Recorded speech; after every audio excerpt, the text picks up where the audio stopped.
Hello, welcome to Disaster Zone, and thank you for watching. We want to help you become more prepared for emergencies and disasters that can happen anywhere and at any time. I'm Eric Holdeman, and we're talking today about regional disaster preparedness. The Pacific Northwest Economic Region, referred to as PNWER, is unique in the nation in its ability to connect government with business and Canada with the United States. For example, you might have a Washington State enhanced driver's license. Well, PNWER, the Pacific Northwest Economic Region, helped to create these to speed movement of cross-border traffic. And the Pacific Economic Region is working collaboratively to make our region more disaster resilient. And we're talking today, actually, being honest with you, my two bosses, Brandon Hardenbrook, the Deputy Director for the Pacific Northwest Economic Region, and then Matt Morrison, the Executive Director for it. So thanks, bosses, for being here. You guys had mentioned you should interview me, but that's not how this show works. So we'll be talking about a lot of things we work together about. So Matt, you've been there how many years with the Pacific Northwest Economic Region? 20 years. Almost 20 years. And how long has the organization been around? 25. Okay. So, how did you get involved in the organization? And, what brought the PNWER Pacific Northwest Economic Region to being created? Well, it really was a need for collaborating in the 5 Northwest states and 3 Canadian provinces and 2 territories. So we have 5 jurisdictions in Canada, 5 in the U.S. Our economic watersheds flow north and south, and we realized that if you focus on the economy and economic resilience, that it's critical to look at collaborating on preparedness as well. Okay, and it's interesting, I was just at an event yesterday where about every other organization somehow was talking about resilience. And you created in like 2001, 2003, and right after the events of terrorist attacks at 9/11, the Center for Regional Disaster Resilience. How'd that come to be? We brought together utilities from throughout the region and asked the question, what could a terrorist do to really impact our economy and our whole economic system?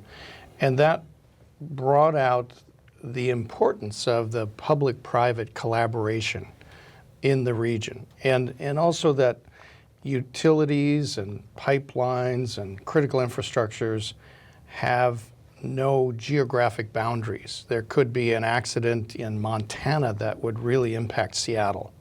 And so we pulled this together realizing that it wasn't being dealt with. And it's been, I think, a very successful program since 2002. And what, I mentioned the intro, it's pretty unique across the United States. Why is that? I mean, this multi-jurisdictional, public-private, and in your case, crossing the international boundary with Canada. I think it's hard to get a sustainable structure, and we were fortunate that the founder, Ellen Bluchel, who was a senator from Washington State, created this back in 88, and it was codified in state law in 91, focused on the economy of the region. And I think it's been a great model of public-private collaboration for disaster preparedness, but we also do other things as well. Okay. And Brandon, this whole issue of how did you decide to concentrate on critical infrastructure and this issue of interdependencies, even before interdependencies today is kind of a sexy topic the last 5 years, but we're going back to 2001. Right.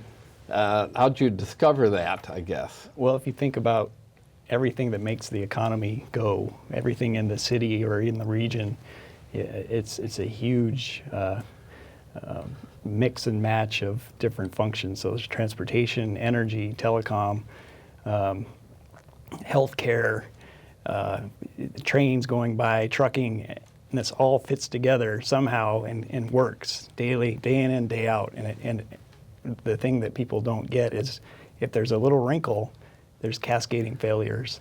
And when we first started this, we started having meetings just with the energy guys. Matt mentioned the utilities, and we soon discovered, well, we need to include the transportation guys and the telecom guys and start to have these discussions about undiscovered interdependencies and what would happen if there's a disruption in one sector, how would that cascade over to other sectors and impact across the region. And that's how we got started, bringing everyone together. Okay, I just was reading this report that Steve Flynn, a researcher and academic, prepared looking at Hurricane Sandy that hit New York, and Pinware is mentioned in there as the example of public-private partnerships. But they noted the issue that there's some assumption made there that hospitals were ready to be on their own, but they expected to have fuel. And they had no fuel because in some cases, the fuel stations had no power. Yeah. And they, there's fuel in the tank, but they couldn't pump it out. The hospital doesn't have power. They're running off generators, but that fuel then runs out. And it's a pretty interesting study in how interconnected we are. When we first started, we really were looking at protection. Everyone was talking about protection. We have to protect our infrastructure, and it soon became apparent you can't protect everything all the time. There's always going to be something bad that will happen. So then we started looking at resilience, and we want to get people to think outside of their organization or their boundaries.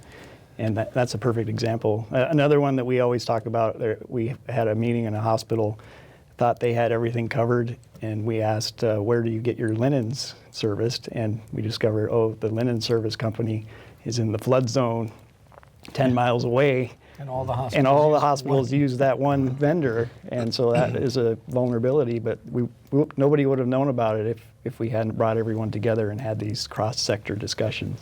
Right.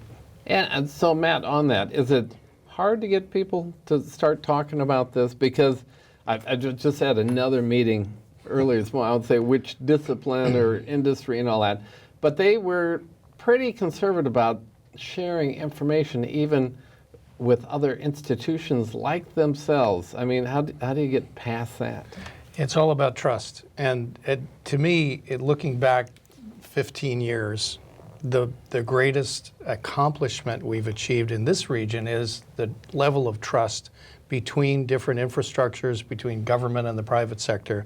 And that comes about by having a safe place to share about what keeps you up at night with other folks, and not, it's really about building those relationships before a disaster happens. Yep. And so that's one of the things I'm most proud of in this region. And I think we're known nationally for what's been done here in the region. Yeah, very much so, very much so. So, Brandon, any other examples of discoveries or key outcomes that have worked to increase our regions? Yeah, absolutely. The most recent one that I can think of is this past year, we got all the ports to come together and do an exercise to talk about a major earthquake in the region and how they would be impacted. And it was discovered that there was no mutual aid agreement between the ports and the Puget Sound. And that was a big gap, because ports have equipment and workers, and they could share these resources one another to get back up and running quickly. So we managed to get, I think we have 12 ports signed on to this so far mutual aid agreement, and it's a statewide agreement. The next step, we'd like to look at expanding it across the boundaries, state boundaries, and look into other parts of the region. But it's a great start for Puget Sound. Okay. So that's one that comes to mind. And really a direct outcome of Pinware's work. Yeah, exactly. Any other ones? Well, we're not just looking at how to respond to disasters, but actually prevent them. And the First to See is a project that came out of the Puget Sound, and it enables both citizens and law enforcement and first responder in the region to register if they see something that is suspicious, or if they see a disruption happening. Right. And it's a fabulous program that is enabling now the first responders to be able to sort information when a disaster happens and respond better. I say have increased situational awareness. Exactly. Because you have all these things happening at one time. It's hard to figure out where the highest impacts are, or where resources should be sent to. A big disaster, you don't have enough people and resources to go everywhere, so you want to go where they're really needed from that standpoint. And this is a simple app you can download on your phone. You can take a picture and send it in to the Emergency Operations when we Center. take our break, we're going to have a short video, public service announcement on that, so people at home, you're going to be able to have a glimpse into how this might work and how you can help for that. The other thing I might say is cyber is on everyone's mind. And cyber resilience is something we've spent years working on in the region, and pulling together a cyber alliance of the IT professionals in the critical infrastructures and businesses that we all depend on, so that the larger businesses are helping their supply chains and helping the smaller businesses understand how to bolster their cyber resilience. Okay, and you want to talk briefly, Brandon, about those series of events that the Pinware and the Center for Regional Disaster Resilience have hosted here in the region? We've had a number of cyber security exercises and workshops over the years. I think the first one we did was in 2004. It may have been one of the first cross-sector cyber exercises in the country, and from that we built this strong public-private group that meets monthly, and they share information on what they're seeing as far as attacks or threats.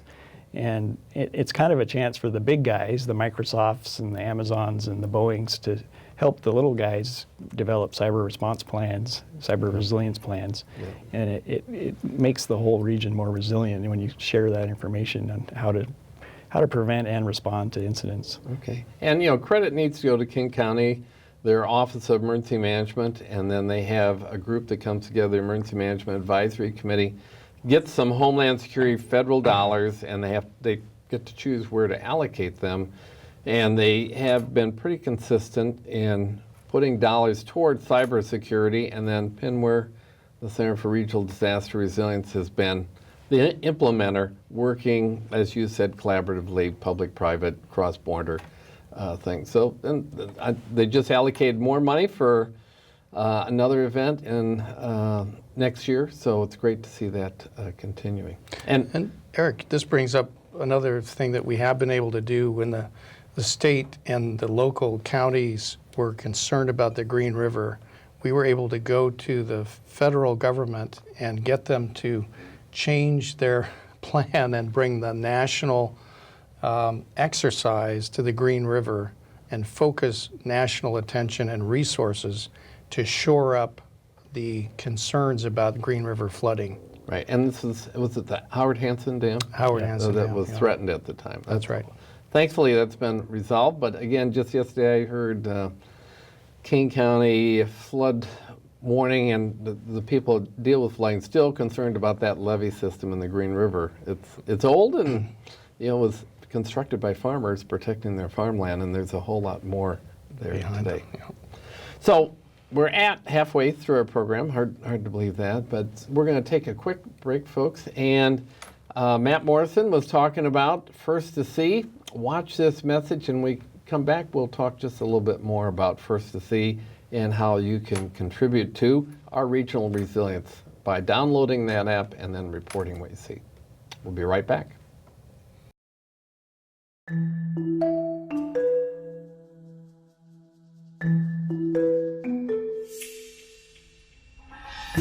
When there's an emergency, who is the first to respond? Who is the first to smell smoke? The first to sense danger? The first to be suspicious? The first to help? When tragedy strikes, who will be first to see? Introducing First to See, an app that gives you direct input into a revolutionary emergency support system. After you call 911, you can send text, pictures, even your location to an emergency support database.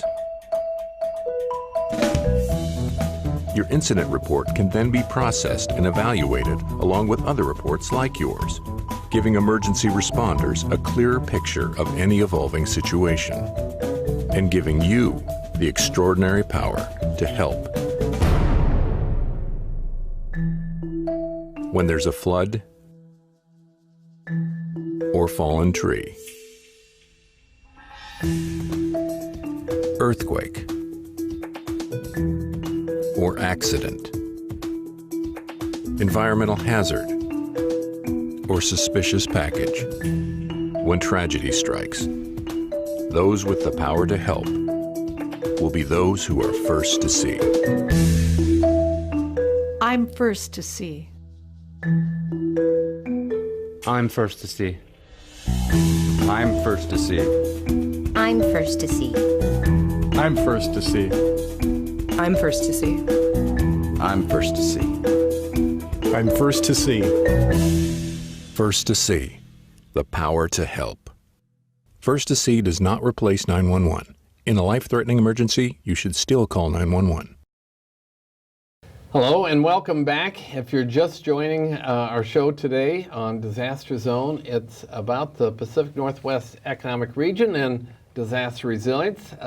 Hopefully you just saw that public service announcement about First to See, an app where citizens and just residents can help report what's going on. Brandon, you want to add a few more things, accentuate what Matt talked about? Sure, before? this is a good example of how the public could assist during an incident and give emergency management better situational awareness on what's going on out there. That's always the tough thing, is when you're in an EOC, you don't get a full picture of what's going on. And if we have a lot of different reports coming in from citizens and agencies, government agencies, this just helps us with our response and how to handle the situation. Okay. So we have funding to further develop this. The phase 1 is done, and we've created this app. It's working well, and a lot of agencies are using it now. The second phase is to add some enhancements like video capability and do some better marketing, get the word out about it, because a lot of people don't know about it. It's more than Twitter. It is, yeah. It's more than Twitter. It's more than just an app. There's Right. there's a whole back end that we won't go into, but it's a pretty complex system that we have available here. Okay. And Brent, one of the other things that when people recognize is that there's a Blue Cascade series of exercises that have been done and probably still more to be done. How about talking about those? What was the formula for it? What types of things were addressed with those? Sure. This is the Blue Cascade series. These are the interdependencies workshops or exercises that we've done over the years, and we've looked at everything from terrorist attacks, floods, pandemics, earthquakes, cyber attacks, basically any major threat to the region, and we bring together all the sectors into a room, and sometimes we've had as many as 350 people in a room, and then we talk through a scenario. And the whole process is stakeholder driven and developed. We have planning meetings that we have a planning team that's made up of representatives from the private and the public sector, from the various infrastructures, and they help us design the scenario and the questions, and in some cases they help facilitate the meeting. So it's all user driven, and the end result is an action plan that we've developed. We have 132 action items or recommendations, and that is what we consider our goal, is to get these projects implemented, not by us necessarily, but by other partners in the region. And that action plan is available on our website on regionalresilience.org if anybody's interested.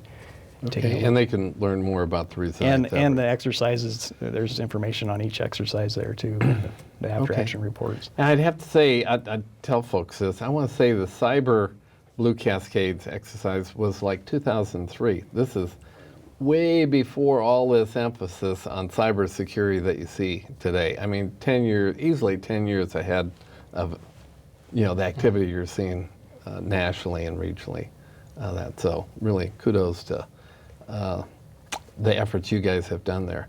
And Matt, I know you talked about trust before, but any other thought about these exercises, how you saw the relationships, what's the relationship between people having relationships, sharing information, building trust? Anything you'd add there? Well, it's so essential. And I've been all over the country, and a lot of states and regions do not have the history that we have here.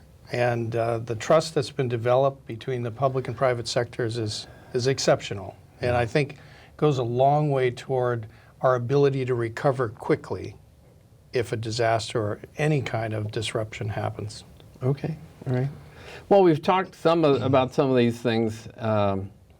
Matt, Blue Cascades has a national reputation for what you guys have been doing, but you've been active on a number of other fronts. What have been some of those other activities? Well, we have 22 working groups, and they're all doing many different things, but just an example that dovetails with resilience is our work on preventing invasive species, quagga zebra mussels that could clog hydroelectric facilities, irrigation pipes.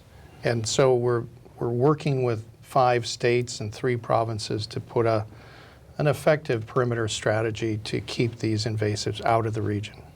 And that, as an example. When we're not building a fence. No, So no, what? this is What's that? inspection stations for high-risk watercraft coming in from the areas that Boats on have trailers, impacted. that type Yeah. of thing. Okay. And I know there's been some success out of that, where it's been detected, cleaned, Yes, eliminated. yes. Lake Washington bridge construction going on right now. Several infected industrial craft were disinfected and Okay. cleaned before they got put in the water. And I know you know the number here, I can't recall. If you had an infestation for just the irrigation system, hydroelectric, what would be the cost annual in maintenance? In our region, we figure $500 million a year for the rest of our lives. Yeah. That's why we're trying to keep them out. Right? Yeah, a great example there. Well, how about what are the benefits that come from government and the private sectors working in a coordinated fashion? I mean, that's another piece that's not easy to achieve. Matt. It's definitely been a wonderful challenge. And, our organization actually is we have a board that is both elected legislators, governors, and premiers, and the private sector. And the interface is really critical when it comes to preparedness and resilience. So I think that across the country now it's recognized that involving the private sector in preparedness and resilience activities is crucial. And we're hoping to do more on developing, designing for resilience. For example, in the city of Seattle, there's been a recovery project looking at how would we recover from a major earthquake and how would we design things differently. Those are the great kind of questions to be thinking about before a disaster happens. Okay. And Brandon, what are some of the other projects you're currently engaged in and working on? Yeah, Matt mentioned the Seattle Recovery Plan, and we've been working on that for the last year and a half. That'll be a great product once it's finalized. It's getting close to having a final draft. Another project that we worked on last year was to create a supply chain working group, or a supply chain resilience working group for the 8-county region in the Puget Sound. And that's public-private. That's a working group that's chaired out of the King County Office of Emergency Management and looking at resilience across the transportation modes that impact the supply chain. And related to that, we developed something called SIT map, or situation map. And this is a map that takes feeds from transportation departments like WashDOT, King County, Seattle, and puts them all onto one map. One of the things during our port exercise was that a lot of different suppliers said they have to go to multiple maps to see the transportation situation because everyone has their own website. So we took that idea and did a mashup of all these RSS feeds, and that way you can see what the transportation status is. And then agencies can go on and draw a shape file and show if there's a disruption. Say a water main breaks and it's blocking a road, water department can go on and draw a shape and instantly update it so everyone knows, avoid this area because of this water main breakage. Right. So that's one project we're working on. Another one is... And we got about 2 minutes. Okay. The other one is that our cybersecurity work is ongoing, and we're working on a regional cyber task force that's multi-state, so we can share best practices. A lot of states are further behind than we are in Washington State, and so we can learn from one another. We're working on with Idaho right now to get them a little more prepared and get their public-private partnership a little stronger. So those are just a couple examples of probably half a dozen projects we're working on. Okay, and I would mention FirstNet also, which is a digital federal network, and we're instrumental in trying to have public and private organizations that might be able to use this understand its capabilities. So this is a wireless data network for first responders. And we're saying, well, it's not just police and fire. Obviously, they need to be on this wireless network and not on the commercial network. But it's also the utilities. They have to be on it to go and repair the down power lines and the water mains. And so we're doing outreach with that, trying to get input on what this network should look like and how it should be designed across the state. And we have one of those events, I think tomorrow there's 127 people coming to an event.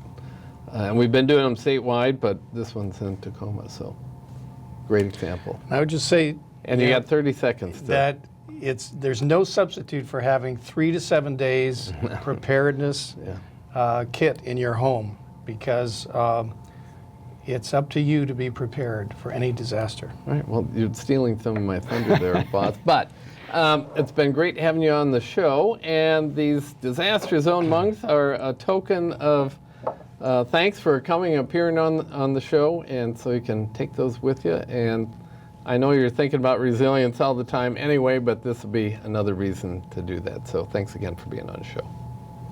And for you folks at home, thanks for tuning in and learning more about what you and others can do to become better prepared for disasters. Remember, if you're going to get prepared, today is a good day to start. Have a great day. Thanks for watching, and tune in again soon. Bye-bye.